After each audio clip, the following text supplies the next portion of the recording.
Bueno, continuar, ¿no? Quizás para algunos ya soy como una vieja conocida, porque hace no muchos años estuve como ustedes sentada de ese lado y hice la residencia de pediatría acá. La idea es que conmigo van a ver los tumores sólidos, no sistema nervioso central, porque tuvieron ayer como un pantallazo con Alejandro. Digo un pantallazo porque la patología del sistema nervioso es hiper compleja y la idea es que tengan como las prioridades a saber como pediatras. En cambio, hoy sí nos vamos a ir como adentrando un poquito más en cada una de las patologías, que son muchísimas y cada una tiene como sus características. Con el mismo concepto, la idea es tener como un pantallazo de cada patología y saber qué tenemos cuando tenemos enfrente un paciente con un tumor de Wilms, por ejemplo, ¿sí? ¿De qué estamos hablando? Entonces yo más o menos se los separé como a los tumores, según el listadito que me habían pasado, pensándolo como para que les sea más práctico a ustedes, ¿sí? Entonces, se me ocurrió que quizás podíamos arrancar con tumores abdominales. Si yo les digo tumores abdominales, ¿se les ocurre alguno? ¿Pueden nombrar alguno o vieron alguno alguna vez? ¿Cuál? Neuro. ¿Alguien tuvo la posibilidad de ver por guardia cuando llega un paciente, cuando hace esa consulta como tumor abdominal, un neuroblastoma, cómo llega ese paciente? Masa abdominal palpable. Ajá. ¿Algo más que se acuerden de esos pacientes?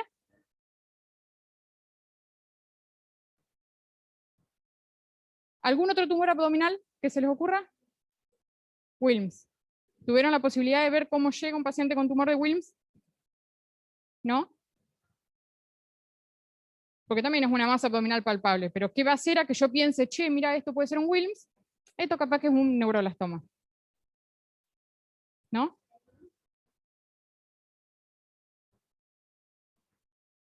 Ajá.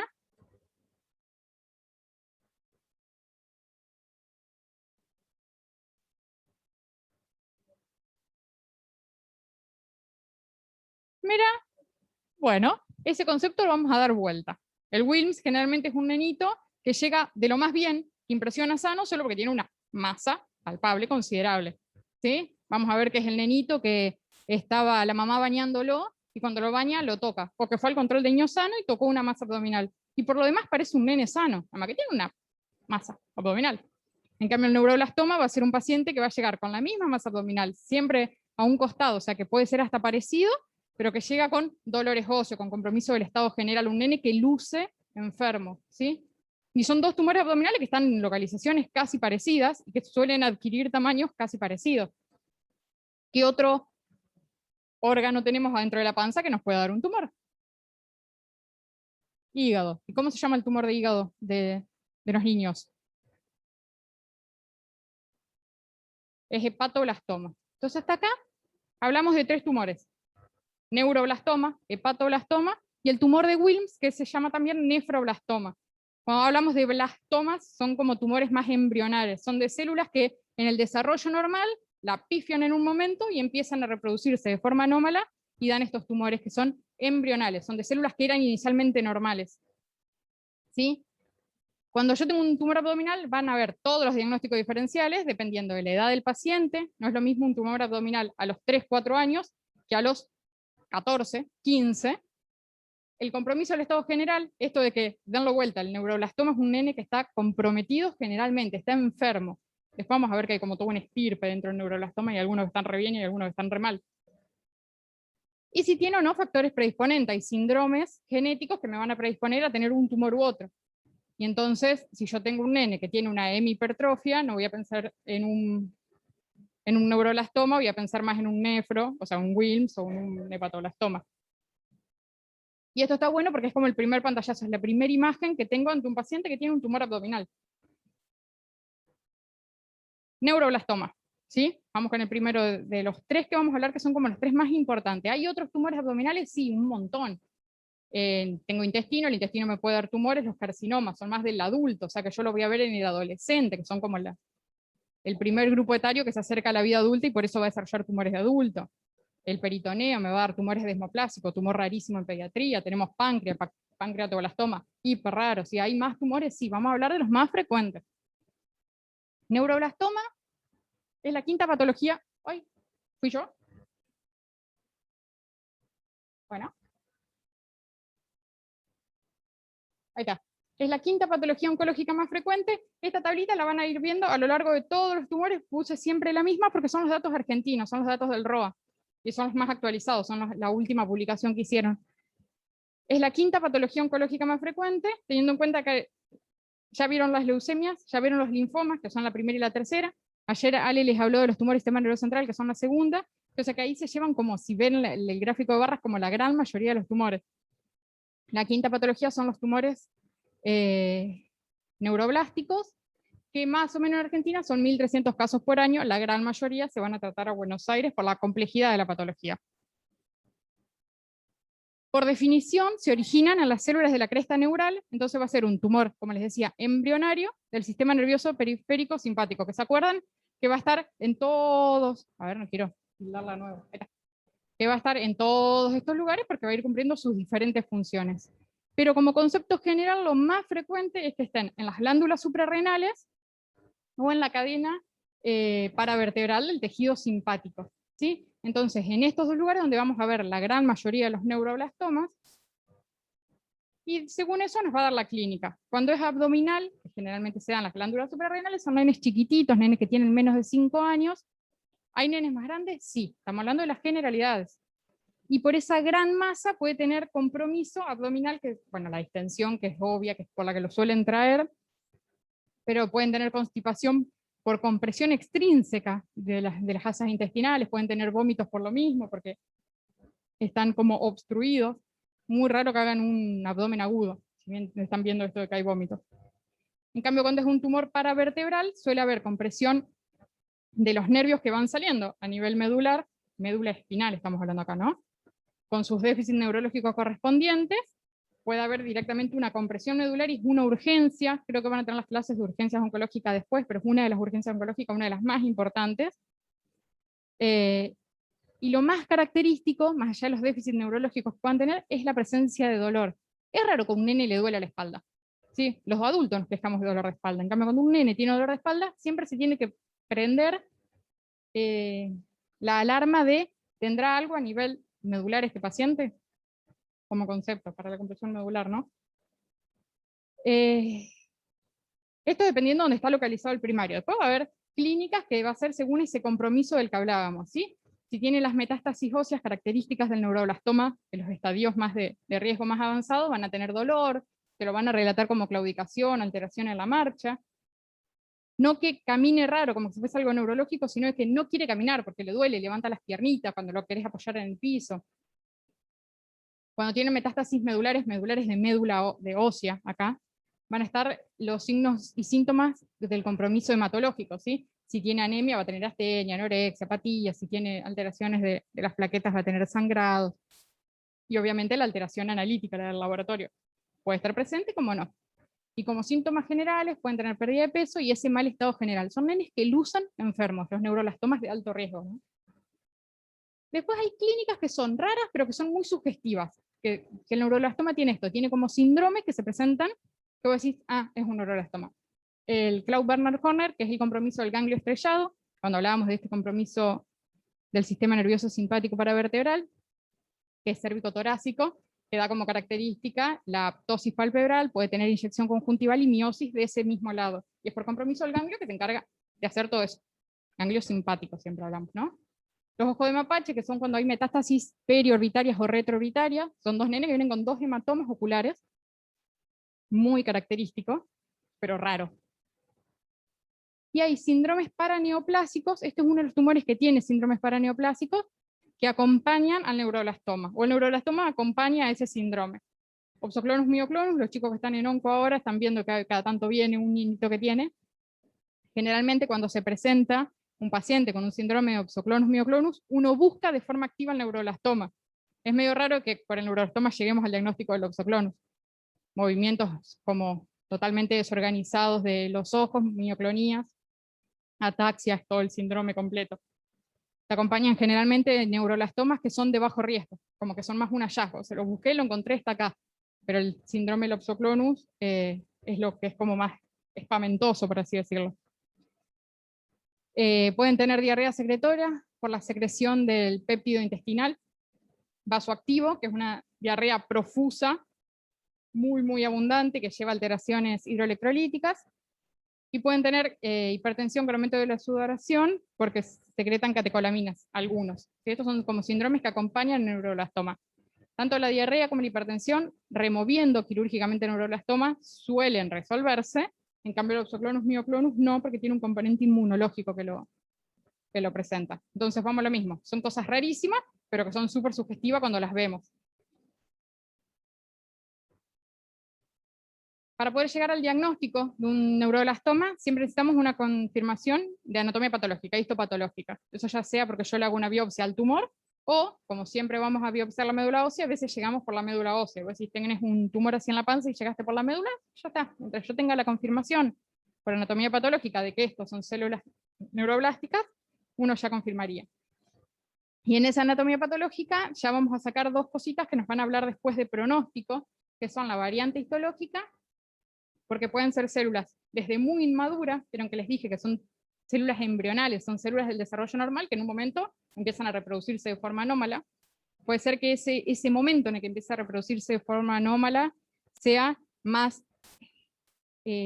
¿cómo decirlo?, lo menos diferenciadas posible, lo más inmaduras, o las que ya están más maduras. Y en esa gama en la que se va a mover el neuroblastoma, desde lo muy, muy inmaduro hasta células ya casi normales, por así decirlo, es lo que le va a dar más o menos riesgo.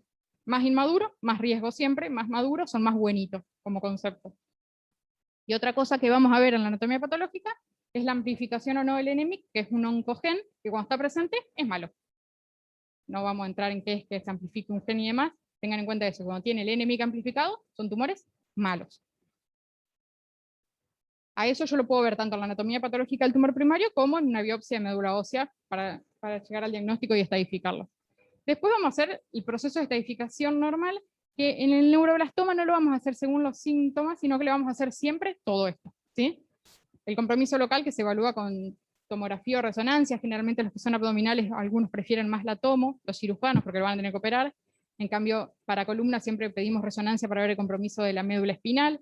Es indistinto, tengo que tener una buena imagen de que me pueda medir ese tumor, que me hable de las características que tiene. El compromiso de médula ósea lo vamos a hacer con punción y aspiración, la PAMO, y con biopsia. Son dos estudios diferentes. Una cosa es meter una aguja y sacar el líquido de esa sangre de la médula ósea, y otra cosa es sacar un pedazo de médula ósea. En este paciente vamos a necesitar las dos cosas. Y como el compromiso de la médula ósea de los pacientes con neuroblastoma es, lo habrán escuchado 1000 veces, parcheado, es que puede tenerlo en un hueso acá y no tenerlo acá, es que uno va a sacar diferentes muestras. Hay guías que dicen que la biopsia tiene que ser de 4 lugares diferentes. Hay que hacerle 4 biopsias al paciente para ver de llegar o no. Por regla general se hacen 2 lugares diferentes, generalmente hacemos una cresta y una cresta. Pero es por este compromiso que se llama parcheado, que puede estar en un lugar sí y en otro no. Compromiso óseo, se hace un centellograma. Los centellogramas van a ver que hay algunos que se hacen con tecnesio, que es como un marcador. En estos pacientes se hace con MIBG, meta, yodo, no me acuerdo qué, guanina, que tiene la característica de este yodo, de que el neuroblasto, o sea, la célula mala, por así decirlo, tiene mucha avidez, entonces como que lo introduce dentro de la célula rápido, y por eso es que realza todas las zonas en donde encontremos estas células alteradas. ¿Se entiende? Es como un centellograma muy, muy particular. Y va a marcar no solamente las alteraciones óseas, sino que va a marcar también el tumor. Este MIBG también se puede usar como tratamiento. A ese yodo lo hago de forma radioactiva y se lo doy, porque como sé que la célula lo introduce rápido adentro, es una forma de matarla, por así decirlo. Y otro estudio que se pide son las catecolaminas en orina para medir el ácido vainillin-mandélico, que de forma normal todos lo producimos, nada más que ciertos neuroblastomas tienen la capacidad de producir de más. Entonces, para poder llegar a medir ese de más que se está produciendo, se hace la dieta sin vainilla, que es una dieta súper especial, que cuando uno considera que ingirió alimentos suficientes sin vainilla durante cierto tiempo, ahí lo mido. Una persona normal debería tener 0, cuando tenemos células que lo producen más allá de la dieta, nos da aumentado. No todos lo tienen, pero cuando está, nos ayuda al diagnóstico. Para estadificarlo, esta estadificación es vieja, pero es como bastante gráfica, entonces está bueno. Hoy se usa esta estadificación sumándole la edad al paciente, sumándole los hallazgos de anatomía patológica, el estirpe histológico del que hablábamos, la amplificación del NMI, y según todo eso se lo va a poner en 3 grandes grupos de riesgo. Antes se hablaba que un tumor estadio 1 era cuando era bien localizado y con posibilidad quirúrgica, que a veces es el único tratamiento. Hablábamos de un estadio 2 cuando estaba localizado, pero que no se puede operar. Hay criterios radiológicos de que envuelva o no ciertos vasos o ciertos nervios, dependiendo de la localización. Es un listado de criterios radiológicos que no tienen por qué saberlo, y que eso me los va a ubicar en un grupo de localización tipo 2. La localización tipo 3 está localizado, es decir, es solo en un solo lugar, pero pasa la línea media, tumores de gran tamaño. Hablamos de 4 cuando es metastásico, cuando ya tiene compromiso de médula ósea, cuando tiene compromiso óseo, cuando tiene compromiso hepático. Y hay un grupo especial que se llama 4S, porque es metastásico, por eso es 4S de especial, o MS, metastásico especial, que se caracteriza por pacientes menores de 12 meses, que tienen la localización característica suprarrenal, pero que se acompaña de otra metástasis que no son tan frecuentes. Tienen compromiso hepático, tienen compromiso en piel y pueden tener en médula ósea, pero no más de un 10%. Son pacientes que tienen grandes masas abdominales, a veces grandes masas hepáticas, y que uno los espera. Y van a decir, tenés un paciente metastásico que hasta le cuesta respirar por cómo tiene el hígado, y los espera sí, porque se sabe que tienen una evolución diferente. Dentro de esto de que hablamos, que el neuroblasto como tal es una célula normal que mutó en algún momento, estas solitas tienden a ir resolviendo, a llevar a la espontaneidad al paciente. Es un grupo súper especial, son muy pocos pacientes. Pero van a ver que cuando a un metastásico, un estadio 4, uno les tira con todo como el tratamiento, a estos hacemos absolutamente nada y parece una locura. Entonces el tratamiento va a variar desde algo muy simple, como observarlos, que es el caso este del estadio 4, o en pacientes chiquititos que le hicieron una ecografía porque estaba con cólicos, porque se la pidió el pediatra de rutina y encuentran una masa suprarrenal que está localizada solo ahí, que no compromete ninguna de las estructuras vecinas, que el paciente está asintomático, en los cuales solamente los podemos observar. Pacientes que van a tener como tratamiento solamente la cirugía, que son estos localizados que se saca, y si uno ve que en la anatomía patológica no tiene mayores factores de riesgo, solamente hasta ahí terminamos, y ahí le vamos a ir agregando cosas, cirugía más quimio más rayo, o los que vamos a hacer con los de muy alto riesgo, que lo hacemos todo, cirugía, quimio, rayos, trasplante de médula ósea, que un poco lo nombró Alejandro ayer, que es la forma de compensar el gran tratamiento quimioterápico, que es la quimio neuroablativa que uno hace, consolidar. E inmunoterapia. Inmunoterapia es darle un anticuerpo que va y ataca directamente a la célula del neuroblastoma, que es como lo nuevo que hay en el neuroblastoma, que es muy prometedor. Está copado, está bueno. Entonces, para los bajos riesgos, vamos a usar solamente observación o la cirugía. La observación, pacientes menores de 6 meses, un poco lo que estamos hablando, estadio 1, es decir, localizados, que se pueden operar sin mayores complicaciones y que son asintomáticos. Eso solamente los operamos. Total, si empieza a crecer, o si vemos que empieza a darle síntomas, uno va, lo opera y ya está.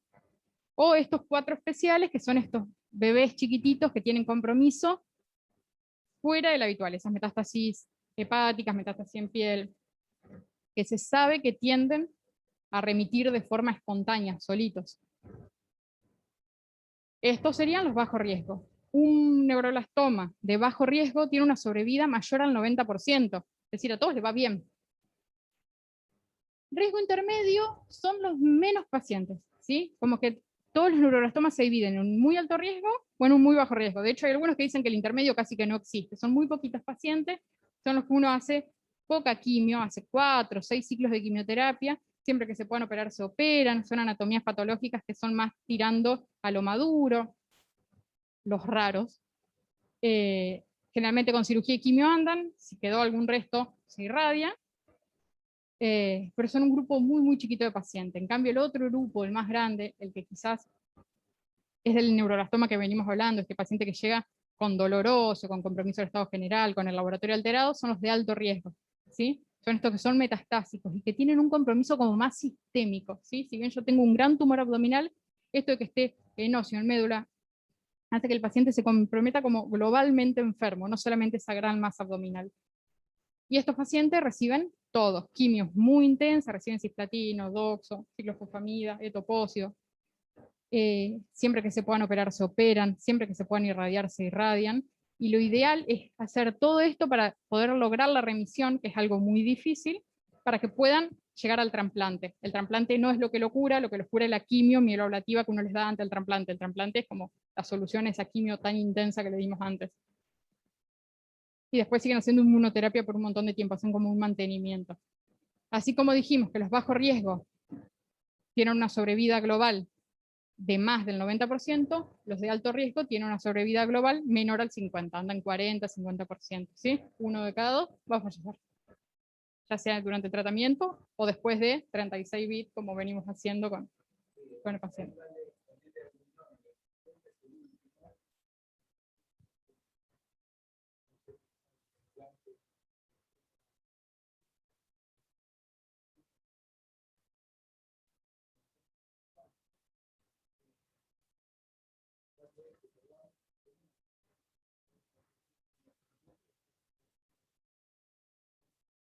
¿Qué le dije a los chicos?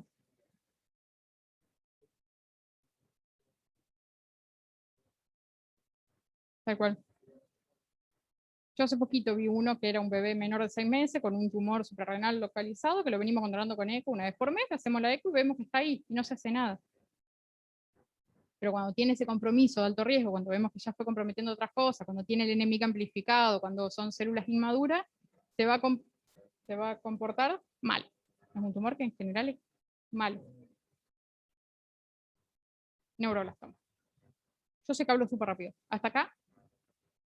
¿Seguimos con otro?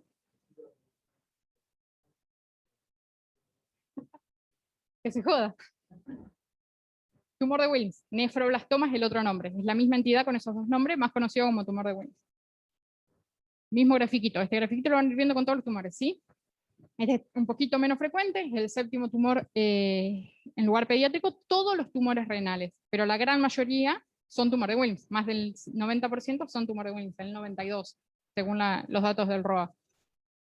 De hecho, uno, si tiene la presentación clásica, si se presenta dentro de una cierta edad, que ya la vamos a hablar, como es tan frecuente, como la gran mayoría de los tumores renales son Wilms, uno inicia tratamiento sin biopsia. Eso es como otro concepto. Es tan frecuente que si tiene todas las características, puedo hasta iniciar el tratamiento sin ni siquiera biopsiarlo. La gran mayoría son esporádicos, pero hay un 15% que se asocia a ciertos síndromes genéticos. ¿Qué quiere decir esto? ¿Que si yo tengo un tumor de Wilms voy a ir a buscar estos síndromes genéticos? No, que si tengo estos síndromes genéticos, tengo que buscar de forma activa al Wilms. Si ustedes son pediatras y tienen un paciente que tiene un síndrome de Behçet, tienen que buscar de forma activa el Wilms. Se hace resonancia cada 3 meses, se ven los restos estrogénicos, lo verán en alguna clase de genética. Pero hay ciertos síndromes que tienen mayor riesgo de desarrollar esta patología. WARC, que es anhidridria, que es que no tienen el iris, retraso global del desarrollo y alteraciones geniturinarias, 30% más riesgo de tener un tumor de Wilms. Behçet es hipercrecimiento, nenes de alto peso al nacer, hacen hiperglucemia, si no recuerdo mal. Va como de la mano, porque son muy parecido con la hemihipertrofia, nenes que tienen la mitad de un cuerpo más grande que la otra, mayor riesgo de tener un tumor de Wilms. Dennis-Drash, que tiene alteraciones geniturinarias, que tiene esclerosis renal mesangial, tiene 90% más chances de tener un Wilms que un paciente que no lo tenga, el Dennis-Drash. Y anemia de Fanconi es un fallo medular, que también va de la mano con mayor tendencia al cáncer, entre ellos el Wilms. Insisto, no es que con un Wilms yo le voy a hacer una médula para ver si tiene una anemia de Fanconi. Si yo tengo un paciente con anemia de Fanconi, le voy a hacer una reso renal con con un periodo que está en las pautas. Presentación clínica de un tumor de Wilms. Generalmente es entre los 2 o 3 años. ¿Sí? La edad que uno le da como margen van a ser 6 meses a 6 años. Pero lo más común son nenitos de 2 o 3 años, que es una masa abdominal palpable en un nene de buen estado general. Estaba jugando en el patio en verano con la mallita y la mamá lo mira que tiene una simetría, lo veo raro, por eso lo llevo al pediatra. O el pediatra está haciendo el control de niño sano, toca la panza, masa. O la mamá cuando le está bañando. Yo creo que una de las cosas que más escuché es la mamá bañando al nene. Lo está bañando y toco algo duro, no sé qué es. Y lleva 2 días, o sea que no es caca. Así te lo llevan al consultorio. Sí, sí.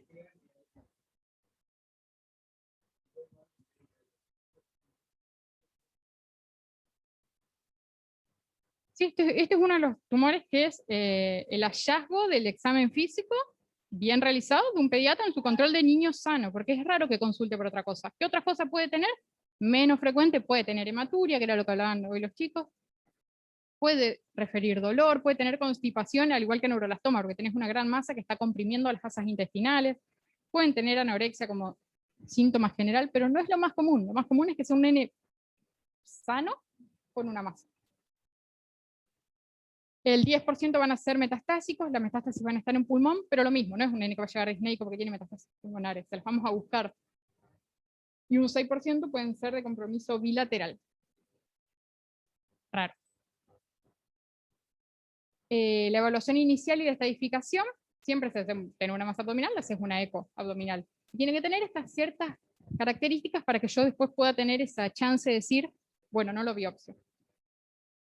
Una masa sólida, intrarrenal, uno tiene que ver siempre un resto de riñón sanito o remanente, por así decirlo, para decir, bueno, sale de riñón. Esto es riñón, sale de acá, puede ser un monorreno que tiene un tumor ahí, ¿me explico? Siempre hay que ver el compromiso bilateral por este 6% de chances de que esté de los dos lados.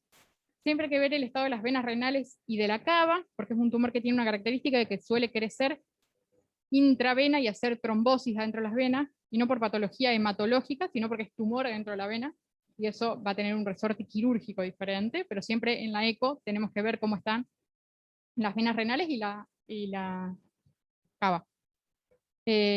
Y tiene la característica de que desplaza los grandes vasos. Yo pongo no engloba. El neuroblastoma engloba los grandes vasos. Siempre los tenemos que como distinguir porque tenemos el riñón y la suprarrenal arriba. Entonces, cuando tenés una gran masa que te cuesta ver de dónde viene, si es de la suprarrenal, si es del riñón, tienen como ciertas características unos y otros. El tumor de Wilms empuja todo, como que crece empujando, mientras que el neuroblastoma va abrazando. Abraza la aorta, abraza la cava.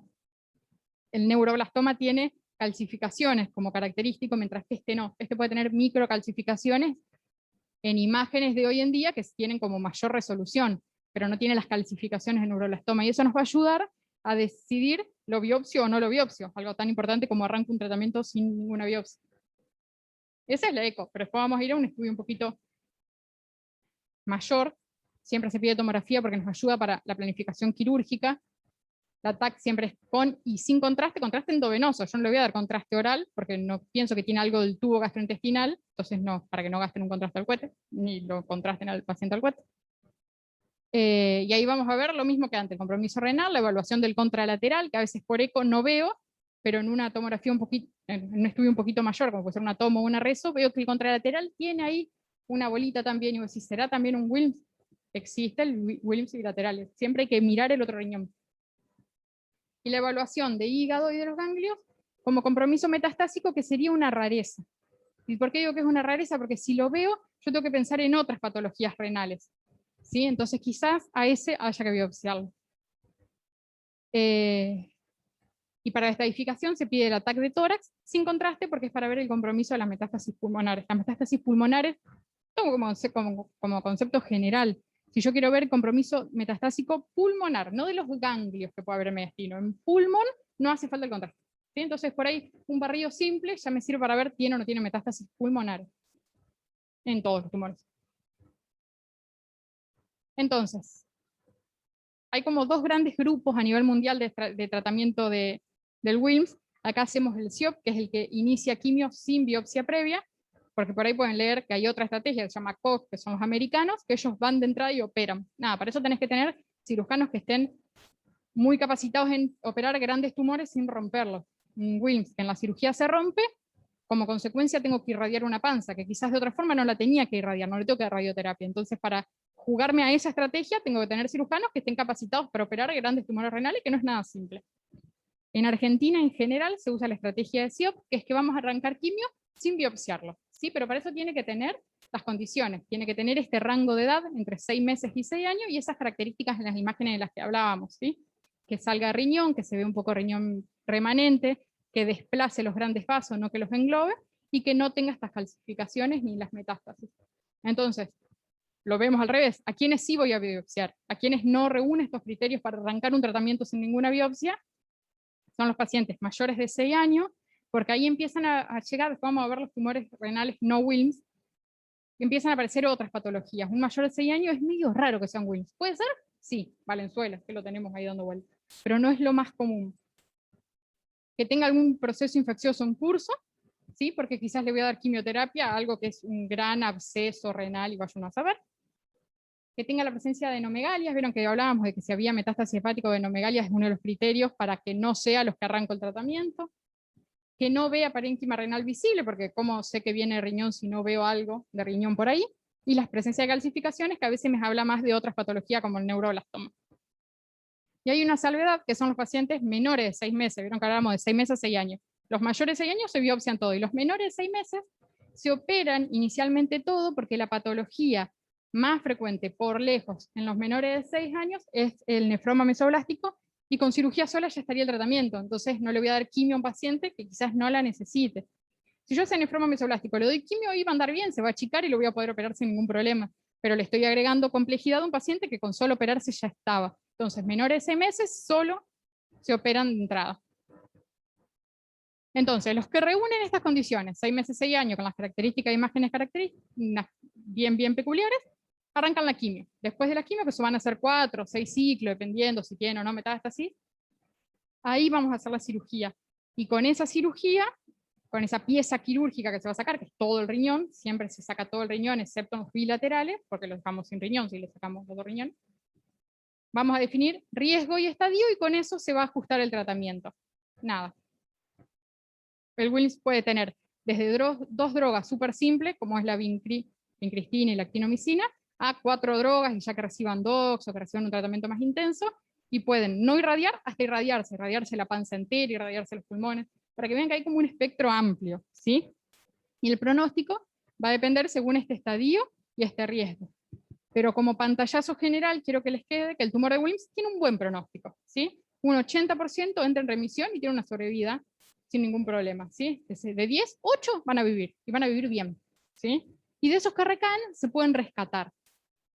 Vamos de nuevo a Valenzuela, que es el paciente que tenemos dando vuelta, es una rareza. El Wilms que recae se le puede dar, de hecho, la misma estrategia de tratamiento y andan bien, como concepto general. Siempre está ese 20% que recae, siempre están esos que les va mal, pero como concepto general, el Wilms es un tumor que les va bastante bien.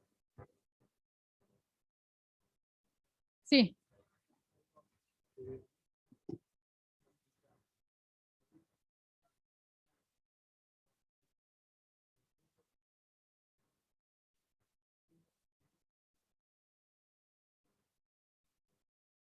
Hace el ingreso.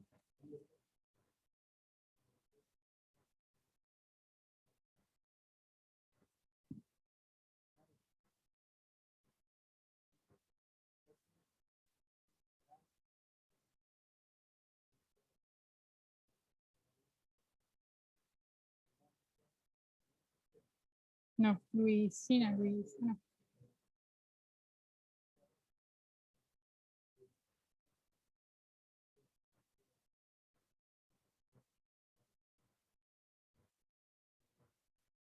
Eso. Tiene metástasis, que es rarísimo. Es rarísimo. Claro.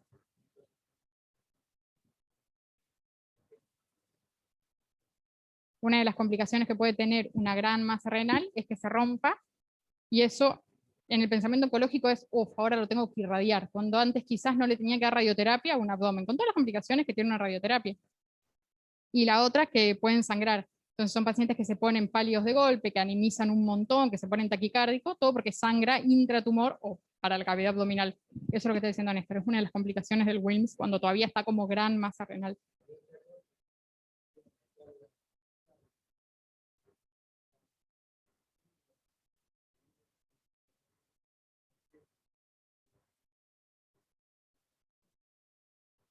En realidad todo se debería medir. O sea, cualquier tumor, cualquier ganglio grande, cualquier hepato o esplenomegalia, se debería medir.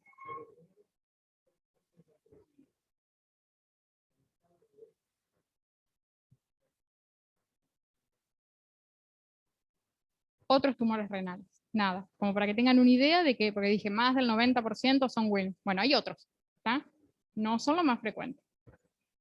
Teratoide rhabdoide renal. Teratoide rhabdoide puede estar en cualquier lugar. Está el teratoide rhabdoide del sistema nervioso, el hepático, el renal, el que sale en cualquier parte blanda, como son dos del sistema nervioso. Y ahí vos vas a decir algo contrario a lo que yo estoy por decir.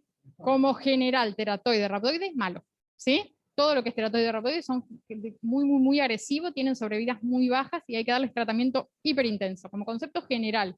El de riñón también.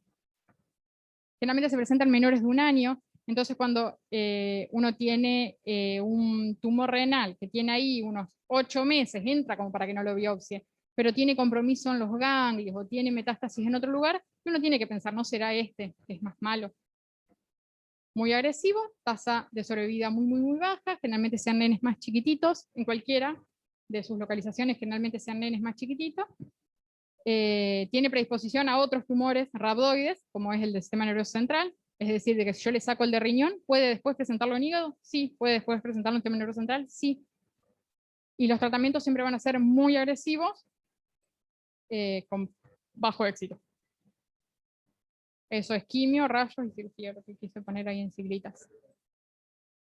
Otro tumor renal, el sarcoma de células claras. Se presenta a una edad bastante parecida que el tumor de Wilms, entre los 1 y 4 años, va a ser un 3%, mientras que el Wilms era más del 90%. Suele dar metástasis en hueso, que para el Wilms es raro, y en sistema nervioso central, que para el Wilms es raro. ¿Puede un Wilms dar metástasis en hueso y en sistema nervioso? Sí, no es lo común. Quiero que les quede esa idea. El Wilms va a pulmón, como concepto general. Tiene un pronóstico desfavorable. ¿Qué va a pasar? Como tiene una edad parecida al tumor de Wilms y a veces entra y tiene las características de la imagen, este es el que le hacemos quimio pre, cuando le sacamos el tumor, que lo analizan, era un sarcoma de células claras. Ahí se va a intensificar el tratamiento, no es que uno le da mayor malignidad o le perdimos tiempo haciendo la quimio anterior. Van a seguir el mismo protocolo, nada más que quimio más intensa va a recibir este paciente, a diferencia de un Wilms clásico. Pero los pasos a seguir son los mismos. A este lo descubrimos después de la cirugía. Carcinoma renal, casi todo lo que es carcinoma, otro como concepto general, es más del adulto, ¿sí? Entonces nosotros los nenes los vamos a ver en los mayores de 10 años, los adolescentes. De hecho, es la neoplasia renal más frecuente del adulto, la que el adulto se presenta generalmente con hematuria.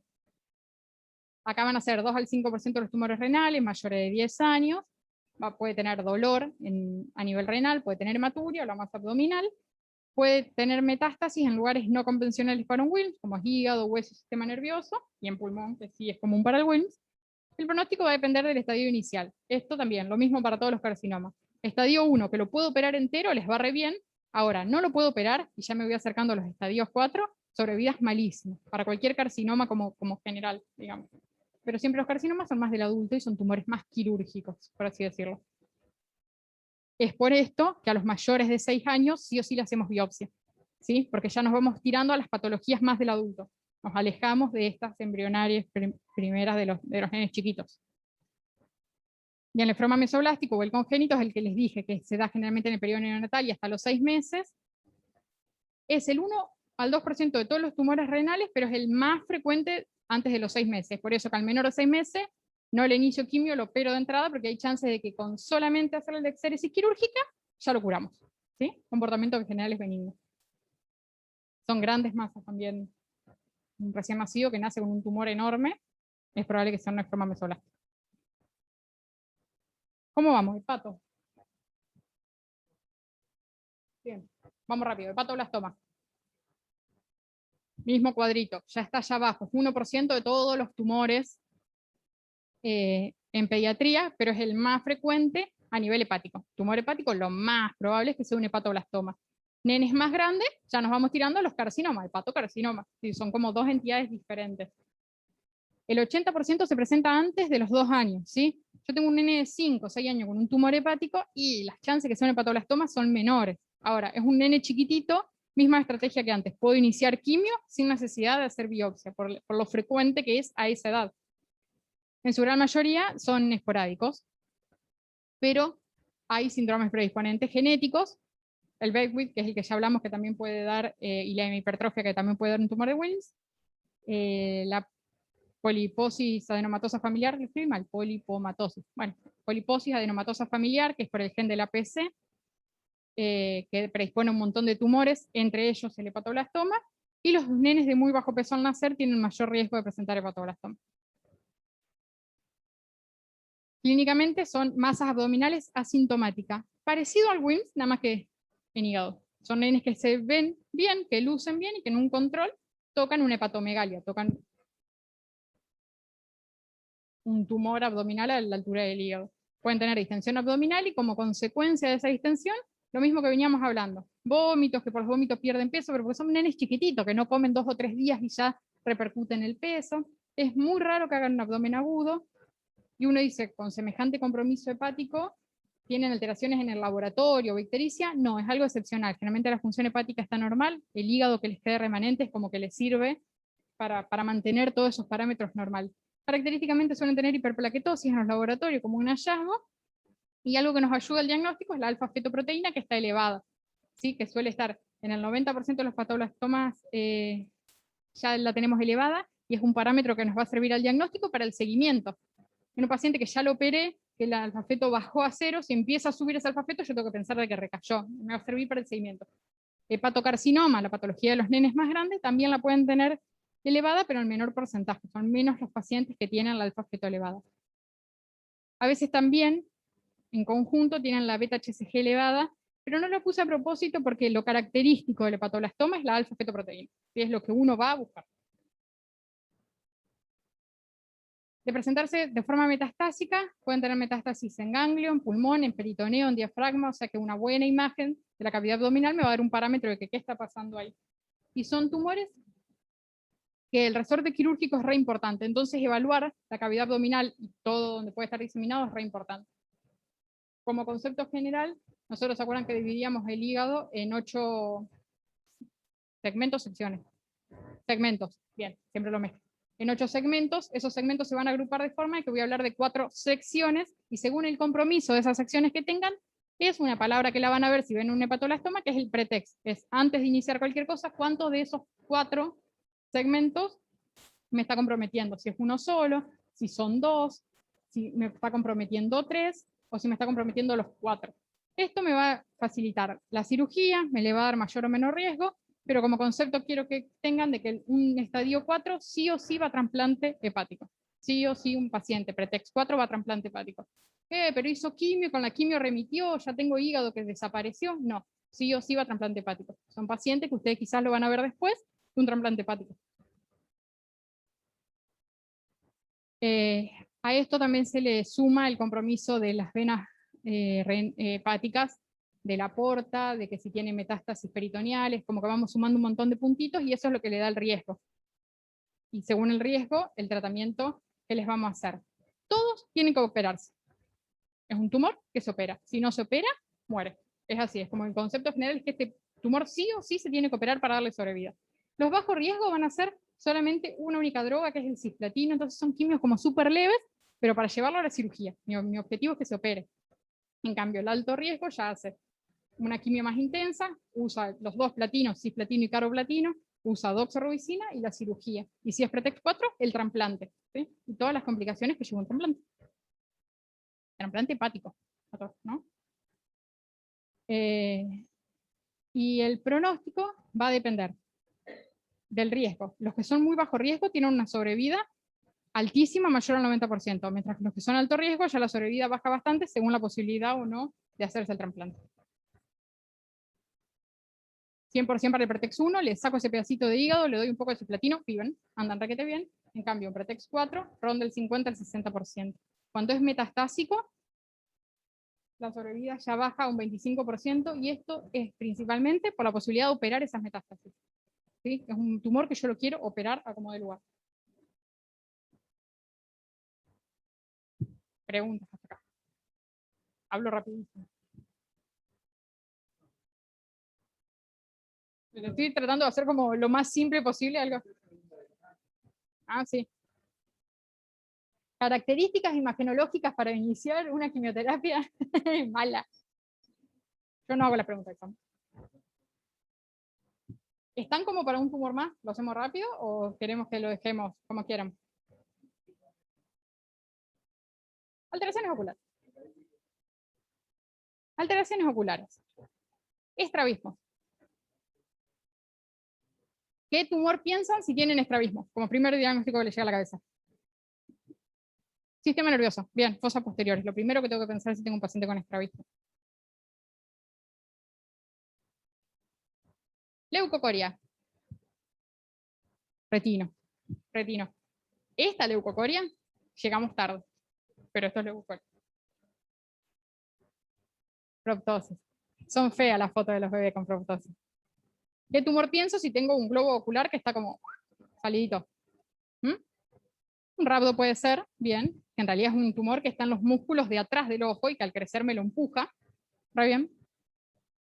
¿Qué otro tumor puede darme la proptosis?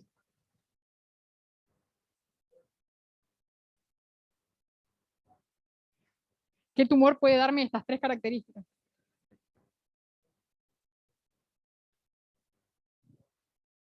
Retino. Retinoblastoma. Vieron que todos los tumores que hablamos hoy terminan en la palabra blastoma. Todos son en nenes chiquititos, todos son tumores embrionarios. Son las células normales que en algún momento la pifian y empiezan a reproducirse de forma mal cuando estaban en este desarrollo normal de un niño. Mismo cuadro, lo van a ver siempre, ¿sí? Retino es el tumor ocular más frecuente del ojo, más del 90%, yo diría casi el 100% de todas las patologías del ojo, oncológicas, son retinoblastomas, los otros son tumores rarísimos.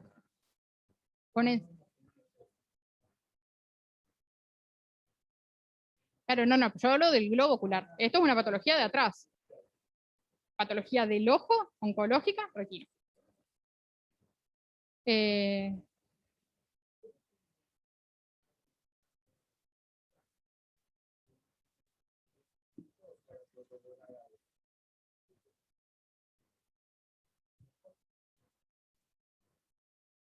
Les encanta, las vamos a mostrar las fotos de los de estas.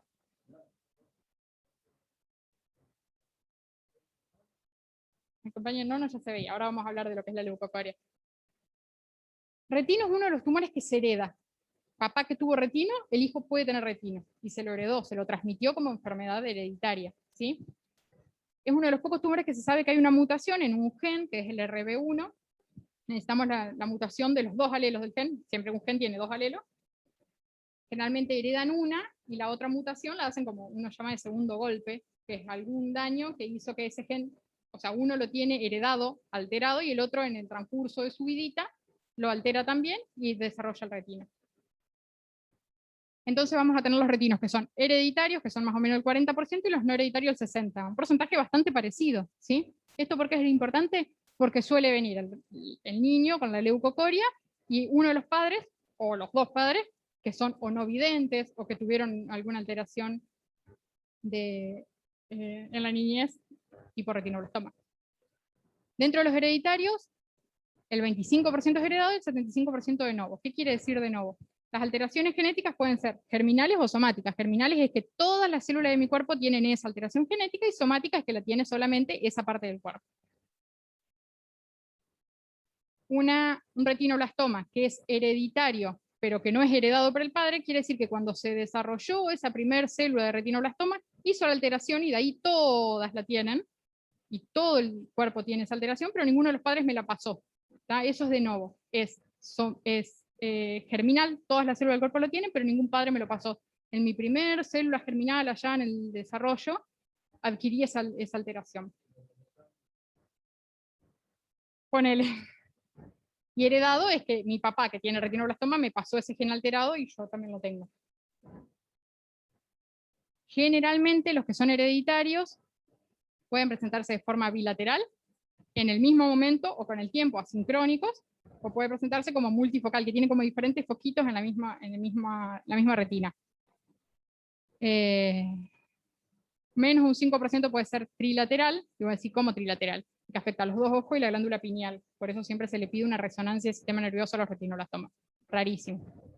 La edad media de presentación, y esto sí es importante, son los más chiquititos. Menores de 1 año son los que presentan este retinoblastoma, de que ya vienen arrastrando esa alteración genética desde que se desarrollaron embrionalmente. En cambio, los no hereditarios, la gran mayoría son unilaterales, es porque en ese ojo se adquirió esa alteración genética y por eso lo desarrollé de este lado y no del otro, si bien existe un 10% bilateral, y la edad de presentación son un poquito más grandes, ¿sí? Se originan en la retina, crecen hacia el vitrio. Todo esto es lo que me va a dar después el estadio que van a tener. Pueden progresar hacia las membranas y hacia el nervio, y cuando llega a invadir las coroides es cuando pueden diseminar de forma sistémica. ¿Por qué digo esto? Porque en un nene que llega a tener que enuclearse, a tener que sacarse el ojo, cuando yo veo el compromiso de coroides, tengo que buscarlo de forma sistémica. Le voy a hacer hasta punción y aspiración de médula ósea a este paciente. Si no llega a invadir las coroides, yo sé que está todo localizado ahí, que no viajó. Clínica. Leucocoria es lo más frecuente. Lo más común es que en una foto veo un ojo blanco cuando generalmente se ven los dos medio rojitos, ¿sí? Esto es lo que le piden las fotos al papá y van para atrás y van mirando a ver qué pasó y qué no pasó. Hoy, con esto que tenemos todos una cámara de fotos en el bolsillo, es como que es más común ver un montón de fotos y que los mismos padres se dan cuenta. Mire, doctor, le saqué esta foto y se ve así, ¿es normal? Sería lo ideal. La leucocoria sin la necesidad de... La misma leucocoria, cuando la veo sin tener que hacer el reflejo del ojo rojo, digamos, es que ya llegué tarde. ¿Sí? Si yo logro verla al examen físico, una leucocoria así, ya llegué tarde. ¿Qué quiere decir ya llegué tarde? Es que el compromiso intraglobocular va a ser tan avanzado que lo más probable es que le tenga que sacar el ojo. Así se ve un retino cuando tiene esto globocular, esto es un T2, entonces todo lo líquido se ve blanco. Eso es el retino, se suelen ver así, pero acá como pueden ver, ya hay todo un globo ocular comprometido. Este ojo es este ojo que parece sano es este. Es el mismo paciente. Todos los otros síntomas llegamos tardísimo. Que tenga estrabismo, que tenga glaucoma, que tenga pérdida de la visión, que tenga tos y que tenga una masa orbital, que tenga celulitis, llegué tardísimo, ¿sí? Lo ideal para el retinoblastoma es que en la fotito veo un ojo de cada color.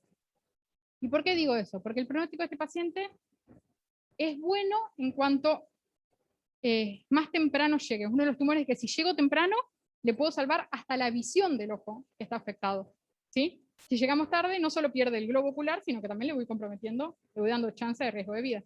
La estadificación, esto lo hacen los oftalmólogos en el fondo de ojo que le hacen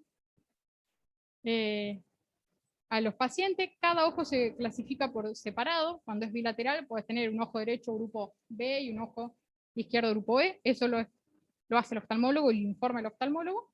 Y siempre para esta estadificación nosotros le vamos a pedir una resonancia de cerebro y órbita con y sin contraste para ver tanto el compromiso del globo ocular como el compromiso pineal, que sería ese trilateral rareza del retinoblastoma. La tasa de curación es un tumor que se cura. La tasa de curación es del 95%. Cuando tenemos tumores que se curan mucho, uno empieza a ajustar los tratamientos para darle la menor secuela de tratamiento posible, o darle la mejor sobrevida posible. ¿Sí? Eso es lo que vamos a hacer con los tumores que se curan mucho, como Hodgkin, cuando andan bien, el retino, el Wilms. Entonces, en un tumor que tenga una tasa de curación mayor al 95%, ustedes dirán, y le saco el ojo y ya está, vive. Pero vamos a tratar de dejarle el ojo por una cuestión de estética, y vamos a tratar de que ese ojo vea, ¿sí? Entonces, esto es lo que se trata de hacer con retinoblastoma hoy. Tratar de que tenga una sobrevida lo más normal posible. Para eso hay que llegar temprano. Tratamientos, dependiendo de esos grupos de riesgo que nos habla oftalmo, van a ser candidatos a hacer quimio intra-arteria oftálmica, es decir, que entran por cateterismo y le mandan la quimio solamente ahí para que le llegue a ese tumor. Entonces no tienen ni siquiera las complicaciones sistémicas, no se ponen neutropénico, no se les cae el pelo, ¿sí? Hacen un cateterismo cada vez que hacen quimio, como complicación pueden hacer una trombosis, por ejemplo. Pero esto de que es cada vez más específico y tratamos de darle la menor complicación posible a un tumor que tiene muchas chances de vivir. Quimioterapia sistémica a los que ya tienen mayor compromiso, a los que ese globo ocular ya está más comprometido. Insisto, eso nos lo va a decir el oftalmólogo según lo que ellos ven en el fondo de ojo. Ustedes no tienen que saber esto, pero sepan de que hay pacientes que están haciendo quimio sin ni siquiera enterarnos. Le hacen un cateterismo y le llega la quimio ahí. Irradian los menos posible, porque al tener una alteración genética que predispone al cáncer, esta alteración del gen RB1, uno trata de no irradiarlos por las chances de segundos tumores. ¿Se puede irradiar un retino? Sí. Generalmente cuando vemos retinos de que hace 10, 15 años atrás casi todos se irradiaban. Hoy tratamos de no irradiar con este concepto. Son pacientes que viven y vamos a tratar de que vivan lo mejor posible. Bueno, y la enucleación, que tiene criterios muy puntuales, generalmente los da el oftalmólogo, que son el glaucoma secundario, la invasión del segmento anterior, que el vitrio tenga sangre, que tenga siembras, son como todos puntitos en ese líquido, que ocupe 2/3 del globo, la buftalmia, que es un ojo aumentado de tamaño. Todos esos son criterios de nucleación de entrada, es el que le voy a sacar el tumor, y a ese tumor lo voy a analizar, y según ese análisis, qué quimio le voy a hacer. Pero estos deberían ser los menos. Un retino hoy no debería de quedarse sin el ojo, como concepto. Es un paciente que le tiene que ir bien. ¿Algo más? Consultas acá, o de última si le surgen, como mañana nos vamos a ver con los otros, que son más densos que esto. Por ahí si les surgen, traigan las preguntas, porque son un montón de patologías, todas re diferentes entre sí, pero quiero que le queden como los conceptos generales de cada tumor.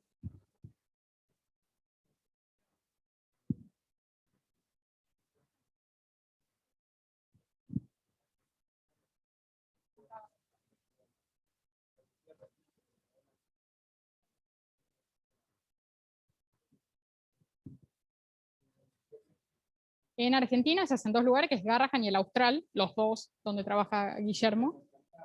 Pero, o sea, si yo soy pediatra y tengo un paciente que tiene chances de hacer solo esa quimio, no me lo quedo en Santa Fe, lo mando allá para que haga la quimio, que le va a traer menos secuelas posible y le va a dejar la visión del ojo que tiene enfermo hoy.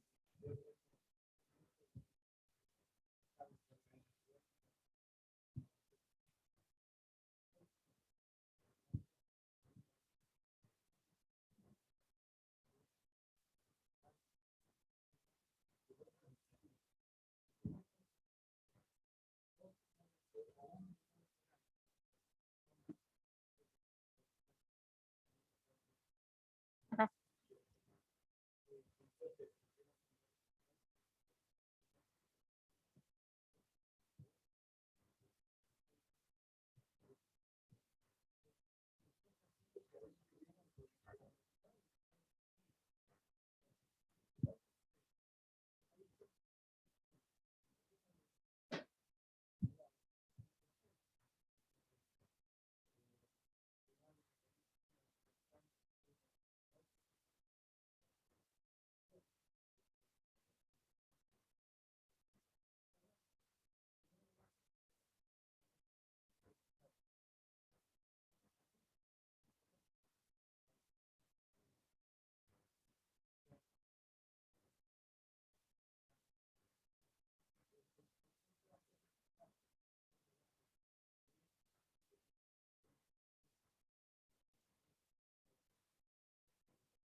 Y no todos los oftalmólogos están avesados a ver un retino, ¿sí? Porque por ahí estás en el gato colorado, te trae la mamá la foto, un ojo blanco, un ojo rojo, se lo mandas al oftalmólogo adulto y te lo informa como normal, que te dé ahí una mala espina. Si no es normal tener un ojo rojo y un ojo blanco, y si el oftalmólogo me dice que está normal, y mandáselo a un oftalmólogo que está acostumbrado a ver niños, que haga un examen, porque no es el fondo de ojo normal y que le hacen un estudio un poquito más profundo, y que esté capacitado a ver esta patología, digamos, ¿sí? Es como muy importante trabajar de la mano con los oftalmólogos en retino.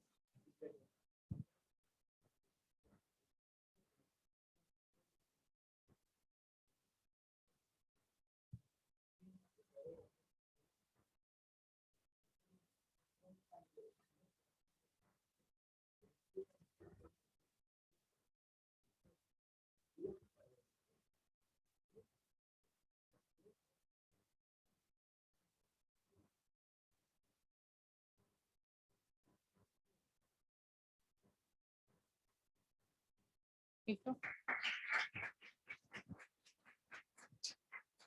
Mañana todos los sarcomas, tráiganse mate. Vamos a poder, vamos a poder. Me quedan todos los sarcomas. Ojo, rápido, sarcoma dentro del listado de las cosas que me pasan.